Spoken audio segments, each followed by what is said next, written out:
Thank you. Meanwhile, AAA says about 90% of people who will travel more than 50 miles this weekend will do so by car. And they are expecting another record-breaking weekend of travel, and the Carolinas and Georgia are preparing for people to hit the road. Our Ray Arena is live at the Interstate 385 interchange at Lawrence Road. Ray.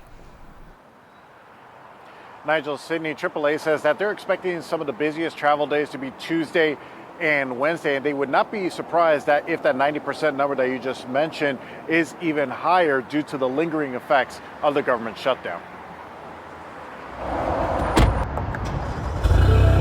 At least 73 million people will be starting their engines and hitting the road for Thanksgiving, according to AAA. Well, you have a ton of people that are taking short jaunts to mountains and the beaches and things like that. You have people doing some big bucket list stuff. That's an increase of more than 1 million drivers over last year. If you just want to get really, really granular with it, hey, we're growing. We live in the Carolinas. People are moving to the Carolinas every day, and they're doing so in droves. So it's no surprise that every year, we talk about an increase of travelers. To help keep traffic flowing smooth, DOT officials in the Carolinas and Georgia say they're limiting lane closures for construction during the holiday weekend. That allows more room for more vehicles to travel. And the other thing is, the people working, they'd like to enjoy the holidays too. NCDOT says they're expecting delays for people traveling on Interstate 40 through the Pigeon River Gorge. It's one lane, slower speed limits, and no shoulders, as in there's no services on I-40, no motels, no gas, no places really to pull over and do anything except for the rest areas. AAA says some people may have also switched to driving this year